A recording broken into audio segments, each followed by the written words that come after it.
Hello दोस्तों, गुरुजी studio अड्डा में हम आप सबका स्वागत करते हैं।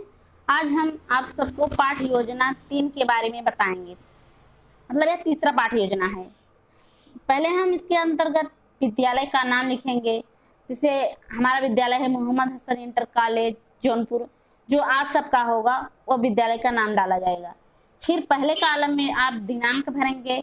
फिर दूसरे कॉलम में कक्षा जो होगा 7, 8, 6 जिस क्लास में आप पढ़ा रहे होंगे। और चतुर्थ कॉलम में वर्ग जो होगा बस। और चौथे कॉलम में आप सबको कालांश भरना होगा। जैसे प्रथम पाली, द्वितीय पाली, कौन सा पढ़ा रहे हैं, कौन सा पीरियड पढ़ा रहे हैं उसको भरना होगा। और पांचवें कॉलम में अवधि भरना होगा। अवधि के जिसे 40 मिनट का समय होता है शिक्षण का, वही भरेंगे। और पांचवें कॉलम में विषय का नाम भरेंगे। विषय में जैसे सामाजिक विज्ञान, और सामाजिक विज्ञान के अंतर्गत उप विषय होते हैं जैसे भूगोल, राजनीति, इतिहास। जो आप पढ़ा रहे होंगे उप विषय के अंतर्गत भूगोल भरेंगे। फिर हम उसके बाद अब प्रकरण लिखेंगे। और प्रकरण के अंतर्गत जो भूगोल में हमारा पाठ है यातायात के साधन, उसको लिखेंगे।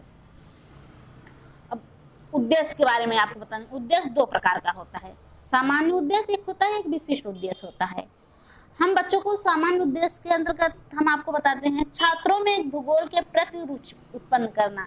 मतलब बच्चों को भूगोल के प्रति में कैसे रुचि उत्पन्न करना है, ये हमारा सामान्य उद्देश्य है। और दूसरा है छात्रों को भौगोलिक क्षेत्रों के बारे में जानकारी प्रदान करना। और तीसरा है छात्रों में व्यवहारिक महत्व को समझने की क्षमता का विकास करना। और चौथा है छात्रों को वर्तमान समय में होने वाली आर्थिक समस्याओं हेतु तैयार करना। पांचवा है भूगोल शिक्षण द्वारा छात्रों की कल्पना शक्ति, स्मरण शक्ति का विकास करना। फिर हम दूसरा विशिष्ट उद्देश्य के अंतर्गत आपको बताएंगे ज्ञानात्मक उद्देश्य। ज्ञानात्मक उद्देश्य के अंतर्गत छात्र यातायात का अर्थ जान सकेंगे। मतलब या हमारे जीवन में यातायात का क्या महत्व है उसके बारे में जानेंगे। दूसरा है छात्र यातायात के प्रकार के बारे में जान सकेंगे। मतलब कितने प्रकार का यातायात होते हैं, जो साधन होते हैं आने जाने का, उसी को हम कहते हैं यातायात। और तीसरे है छात्र यातायात के साधन जान सकेंगे, कौन कौन से साधन हैं। और दूसरा है भावात्मक उद्देश्य। भावात्मक उद्देश्य के अंतर्गत हम पहले बताएंगे छात्र यातायात का वर्णन कर सकेंगे। दूसरे के अंतर्गत छात्र यातायात का महत्व समझेंगे, हमारे जीवन में यातायात का क्या महत्व है। तीसरा है छात्र यातायात के साधनों के लाभ समझ सकेंगे। और फिर चौथा हम आपको तीसरा बताएंगे प्रयोगात्मक। प्रयोगात्मक के अंतर्गत हम आपको बताएंगे छात्र यातायात के साधनों की सूची बना सकेंगे। छात्र यातायात के साधनों का चित्र ढूंढ सकेंगे, कौन कौन से यातायात के साधन है, कौन कौन से उसका चित्र मतलब ढूंढ के हम आप सबको बता सकेंगे। और छात्र यातायात के महत्व को व्यवहारिक जीवन में प्रयोग कर सकेंगे। फिर हम आप सबको सहायक सामग्री के बारे में बताते हैं। यातायात के साधनों के प्रदर्शित करना चार्ट के माध्यम से, मॉडल पेपर के माध्यम से हम यातायात के साधनों को प्रदर्शित करते हैं। पूर्व ज्ञान, बच्चों का जो पूर्व ज्ञान होता है उस पर आधारित हम बच्चों को यातायात साधन के बारे में बताएंगे। छात्रों के यातायात के साधन के बारे में समान जानकारी है, जो पहले उनको मतलब थोड़ा बहुत पता है, वही उस बच्चों का पूर्व ज्ञान होता है।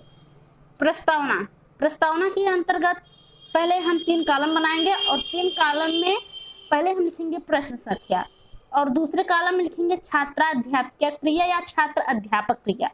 और दूसरे में तीसरे कॉलम में छात्र क्रिया। मतलब छात्राध्यापक क्रिया का मतलब ये होता है छात्र प्रश्न पूछती है, छात्राध्यापक प्रश्न पूछती है और छात्र जो होते हैं उसका उत्तर देते हैं। पहला प्रश्न है छात्राध्यापक करती है, प्राचीन काल में मनुष्य एक स्थान से दूसरे स्थान पर कैसे जाते थे। तो उसके बाद छात्र क्रिया करते हैं, छात्र उत्तर देते हैं घोड़ा, पैदल, गधों से। फिर उसी जिस प्रश्न का उत्तर बच्चे देते हैं उसी उत्तर से हम फिर प्रश्न बनाते हैं। जैसे आज हम यात्रा के लिए किन किन साधनों का प्रयोग करते हैं, और फिर बच्चे उत्तर देते हैं बस, कार, ट्रेन, हवाई जहाज। छात्र क्रिया करते हैं। फिर तीसरा छात्राध्यापक क्रिया करती है, बस, कार, ट्रेन, हवाई जहाज से यातायात के क्या है। मतलब बस, ट्रेन, हवाई जहाज सब यातायात का क्या है। तो फिर बच्चे उत्तर देते हैं साधन है। तो अब हम आप सबको उद्देश्य के बारे में बताएंगे। जैसे बच्चों, आज हम सभी मिलकर यातायात के साधन के बारे में अध्ययन करेंगे। यह हमारा उद्देश्य था पाठ योजना निकालने का। अब हम प्रस्तुतिकरण करते हैं। आपको प्रस्तुतिकरण के अंतर्गत आपको बताते हैं शिक्षण बिंदु होगा। पहले 4 कॉलम बनाएंगे। पहले में शिक्षण बिंदु, दूसरे में छात्र अध्यापक या छात्र अध्यापक क्रिया होगा, फिर तीसरे कॉलम में छात्र क्रिया होगा, मतलब छात्र जो उत्तर देते हैं, और चतुर्थ में होगा श्यामपट्ट कार्य होगा। अब हम विकासात्मक प्रश्न आप सबसे पूछते हैं, मतलब छात्राध्यापक क्या आप सबसे विकासात्मक छात्र प्रश्न पूछती है। यातायात से आप क्या समझते हैं? फिर बच्चे उत्तर देते हैं आवागमन या आना जाने का साधन। फिर यातायात में व्याख्या करेंगे, यातायात का अर्थ क्या है, व्याख्या आप प्रस्तुत करते हैं। छात्र अध्यापक प्रस्तुत करती है एक स्थान से दूसरे स्थान पर जाने की प्रक्रिया यातायात कहलाती है, जिनके द्वारा हम कच्चा माल वस्तु मनुष्य को एक स्थान से दूसरे स्थान पर ले जाते हैं, उसे यातायात के साधन कहते हैं। बच्चे सावधानी पूर्वक सुनेंगे छात्र क्रिया के अंतर्गत। फिर श्यामपट्ट कार्य, श्यामपट्ट क्या कार्य के अंतर्गत हम आपको बताते हैं यातायात के 3 मार्ग हैं, स्थल मार्ग, जल मार्ग, वायु मार्ग। यातायात के 3 मार्ग हैं, स्थल मार्ग, जल मार्ग, वायु मार्ग। छात्राध्यापक बताती है इन मार्गों द्वारा यातायात के अनेक साधन हैं, जैसे वायु यान, बस, जहाज, ट्रक, बैलगाड़ी आदि। इन सभी साधनों में वायुयान सबसे तेज चलता है। बस, रेलगाड़ी, ट्रक आदि स्थल मार्ग के साधन है, जबकि जलयान, नाव जल मार्ग के साधन है। हवाई जहाज वायु मार्ग का यातायात का साधन है।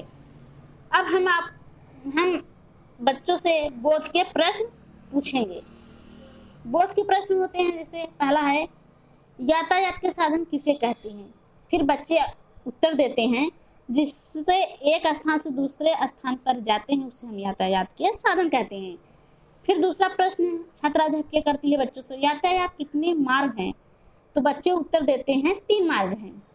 फिर छात्राध्यापक प्रश्न करती है तीसरा हवाई जहाज किस मार्ग का साधन है, फिर बच्चे उत्तर देते हैं वायु मार्ग का साधन है।